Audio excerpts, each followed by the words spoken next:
One moment, a man is staring down the headlights of an oncoming truck, and the next, he is opening his eyes as a blonde teenage girl lying on the ground, staring up at the sky in complete disbelief. The girl's name is Grace Auburn, daughter of the Duke of Auburn, and the man now living inside her body quickly pieces together that she had fallen from a horse just before he got hit. He recognizes this world immediately because his own daughter used to play this automne game back home, which is how he knows that Grace is not the heroine of this story but rather the villain. What he cannot wrap his head around is why a 52-year-old civil servant has ended up here in the first place. While he is still wandering around Grace's room, trying to process everything, her maid Josette walks in to deliver a change of clothes, and Kenzaburo instinctively thanks her, which sends the poor girl sprinting out of the room in shock since Grace never behaved that way.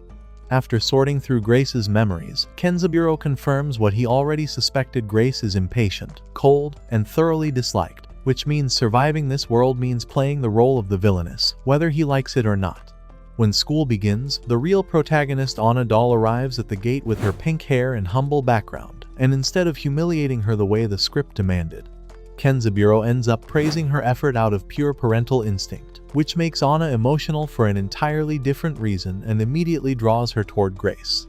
Their first run-in with Crown Prince Virgil shifts the original storyline even further since Grace ends up being the one to calm Anna down rather than the prince. At lunch, Kenzaburo naturally thanks the kitchen staff, and every noble girl in the cafeteria quietly follows his lead without anyone telling them to, which leaves him smiling at the small but meaningful standard he is already setting inside this world. Before any of this game business happened, Kenzaburo Tondabayashi was living a perfectly ordinary life as a 52-year-old civil officer who climbed stairs instead of taking elevators because a manga told him it was healthier, used an abacus at work because he trusted it more than any calculator, and spent his mornings bonding with his teenage daughter over anime merchandise at the breakfast table.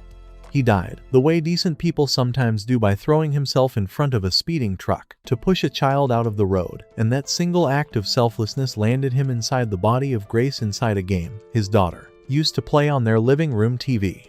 Now that he is fully in this world, Kenzaburo is doing everything he can to keep up with the story, while his own personality keeps sabotaging every attempt to act like a villain. When Grace and Anna are brought before the student council and Virgil asks for Grace's thoughts on both girls joining, Kenzaburo delivers a composed and thoughtful answer that leaves the entire room stunned since nobody expected Grace to be anything other than difficult. August openly admits he anticipated rudeness, and Kenzaburo's scrambled attempt to backtrack only makes Grace look even more considerate than before. Things escalate during the magic practical when a jealous student recklessly summons a golem that immediately starts tearing through the courtyard, and Kenzaburo steps in without hesitation to freeze it using a pause spell, pulling Anna out of danger before anyone else can react. Later that evening, Grace's anxious maid Josette drops a teapot while shaking from fear and braces herself for the worst,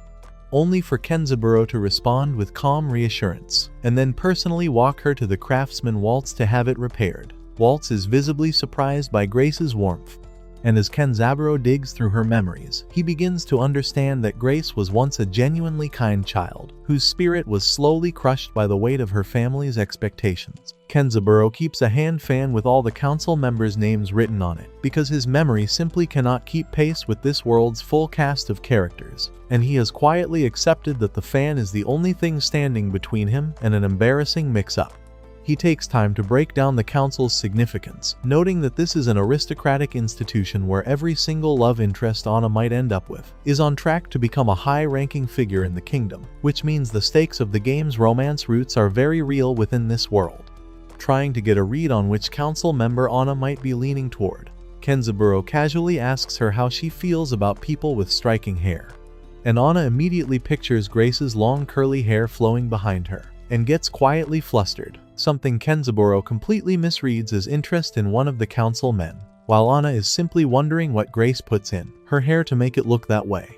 Inside the council room, Grace pulls out her abacus and tears through the finance paperwork with the kind of precision that stops both Anna and Prince Virgil in their tracks.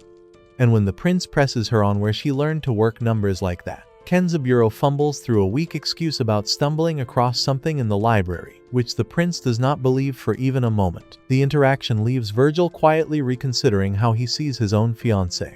When August comes off the practice dueling grounds with a rare insect on his back, Grace calmly picks it up and releases it using magic instead of crushing it, which moves both August and Anna more than they expected. Richard's hidden dad joke personality surfaces during the weapons tour, and Kenzaburo wins him over completely by out-punning him on the spot. By the end of the episode, Grace has engineered a clever abacus setup that softens Lambert's rivalry with Anna into something warmer.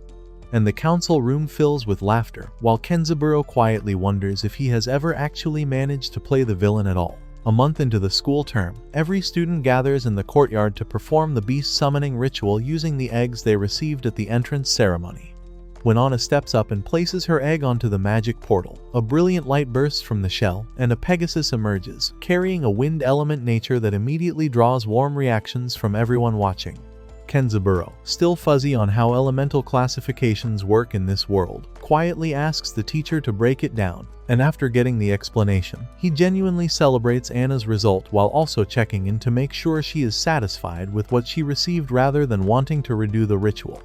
Anna shuts that idea down without hesitation, and hearing those words triggers a deep memory in Kenzaburo because his own daughter back home once said something almost identical in the same situation. When Grace's turn arrives, Kenzaburo steps into the circle with the same mindset: whatever comes out, he is keeping it. The magic circle floods with light, and two dolls materialize before him, one shaped like his real self and one shaped like Grace. A voice instructs that the dolls need to be merged by hand, and before he can process what that means, a portal tears open and a pair of hands reaches through to force the two dolls together. The collision sends a blinding shockwave through the courtyard, and when the light clears,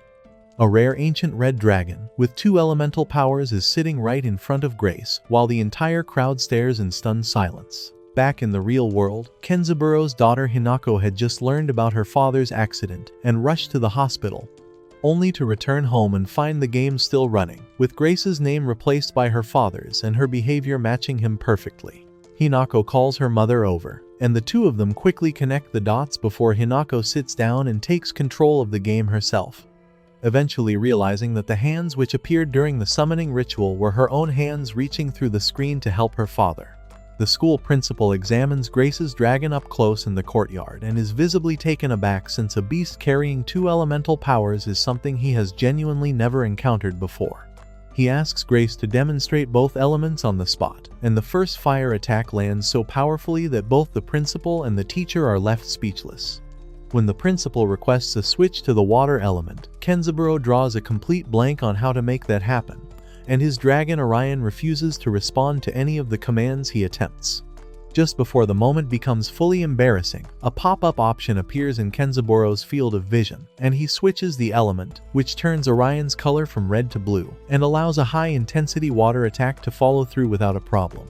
The principal then asks whether anything unusual happened to Grace that might explain how she ended up with such a rare beast, and after thinking it through, Kenzaburo decides to come clean. He tells the group about the horse riding incident before school started and explains that ever since Grace fell, she has been sensing a second soul, sharing her body alongside her own, and that this new presence seems to be the reason behind all the changes in her personality. Prince Virgil backs the story up by confirming that Grace has been noticeably different ever since the term began. The principal listens carefully and then concludes that what Grace is describing is simply her own emotional growth and maturity catching up with her, which leaves Kenzaburo staring at him in quiet disbelief. The principal invites Grace to participate in the upcoming magical exhibition for rare beast masters, and after some initial reluctance, she agrees. Meanwhile, back in the real world, Hinako is the one naming the dragon Orion after a dragon from a cartoon she loved as a child, quietly hoping her father will recognize the reference and figure out that she is behind everything, though Kenzaburo only finds the name vaguely familiar and moves on without connecting the dots. August and Richard face off in a mock duel to help Grace prepare for the upcoming magical exhibition, and the intensity of the fight is far beyond anything that could reasonably be called casual practice. Their beasts clash with real force, and the surrounding area shakes from the impact while Grace and Anna study every move with full attention. Back in the real world, Hinako and her mother watch the battle play out on screen with visible awe, though both of them feel a little sorry knowing that Kenzaburo is essentially asking people younger than him to teach him things. After the duel wraps up, Kenzaburo expresses quiet dissatisfaction because he believes neither of them has been using their beasts to their full potential, convinced that the beasts could be enhancing their combat abilities in ways they have not explored yet. During the outing, the skeleton of an ancient dragon emerges from a cliffside after Anna's beast attack disturbs the ground, and the entire group scrambles to deal with it. August and Richard put themselves between the girls and the creature and tell them to run for backup. But when the boys get thrown back by the beast, Grace rushes in and writes sword and shield spells directly into their magic circles, which causes August's beast to form a living shield and Richard's beast to fuse into his sword.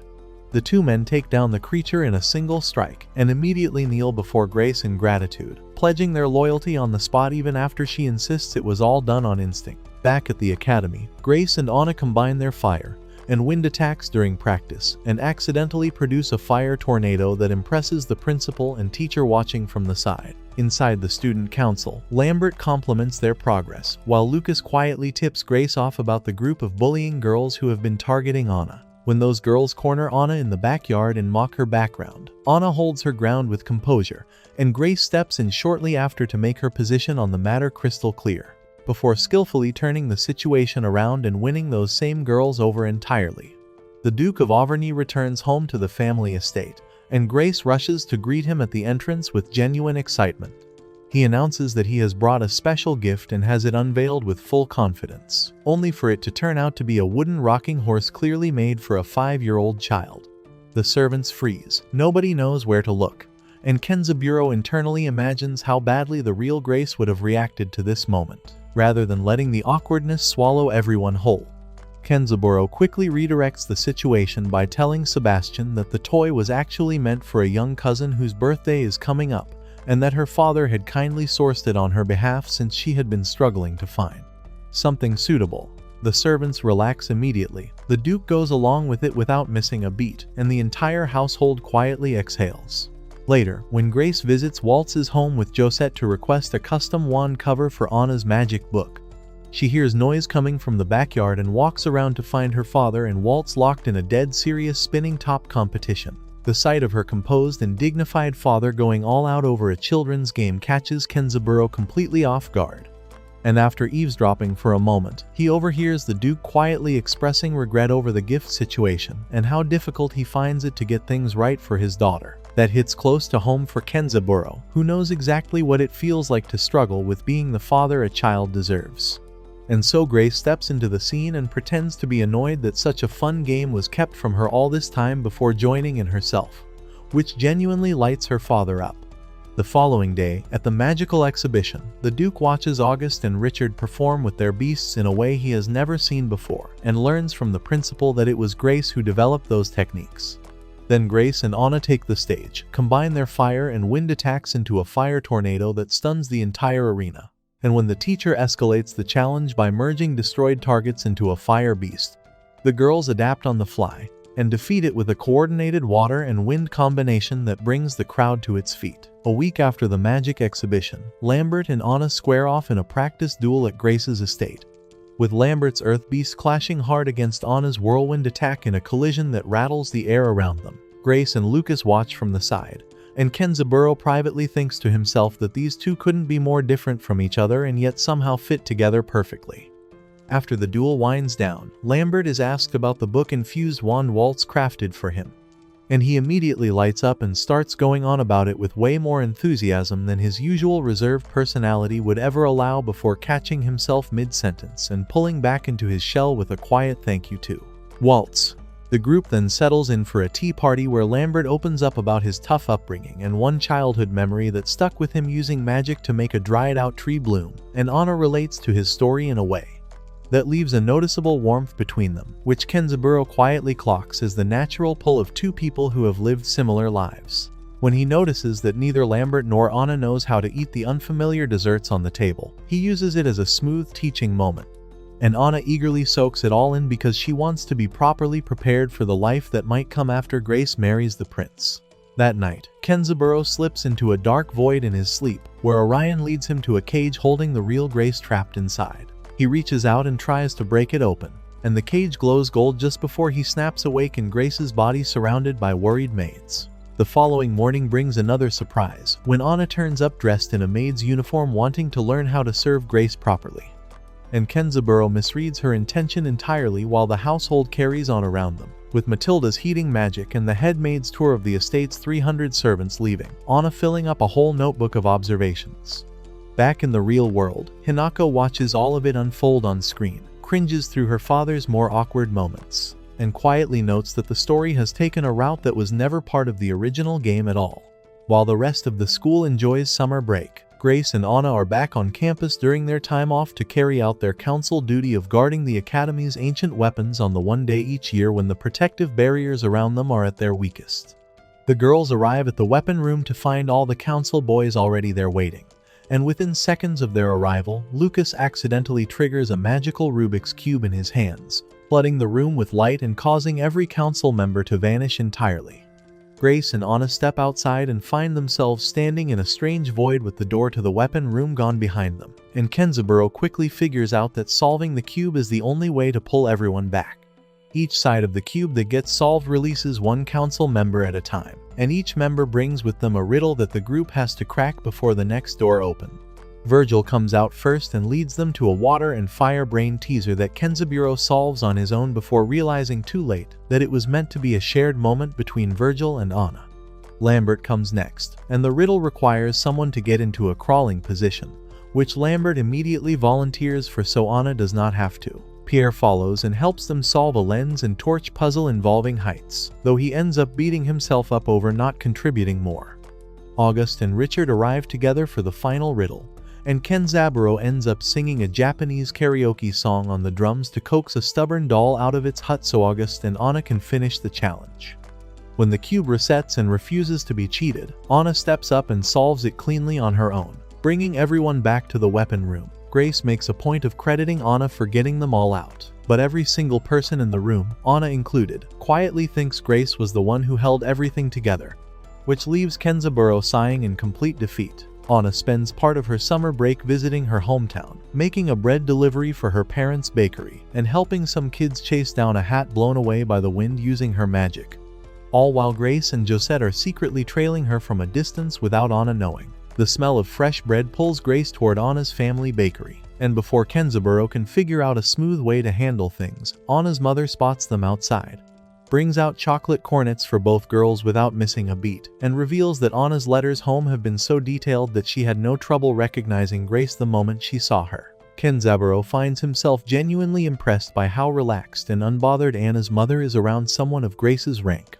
and he starts wondering whether she has some connection to noble circles herself that explains that ease. Their visit gets interrupted when a child ends up stuck high in a tree nearby, and Anna's mother quickly figures out that the girls can use their elemental powers together to form a frozen slide around the trunk and get the kid safely to the ground.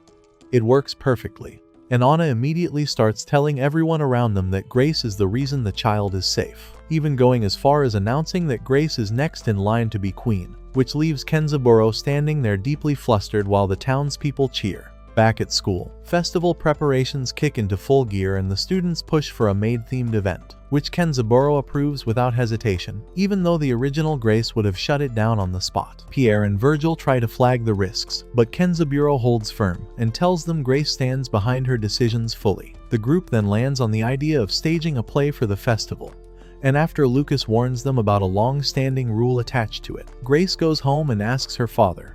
who reveals that the rule requiring all actors to cross-dress was actually created by Grace's mother, who has also recently recovered from her illness and is on her way back to the estate. With play preparations well underway, Kenzaburo realizes that Anna has not been seen around for quite some time and goes looking for her, eventually finding her buried under a mountain of library books, having spent the entire day alone trying to research and plan out the production by herself.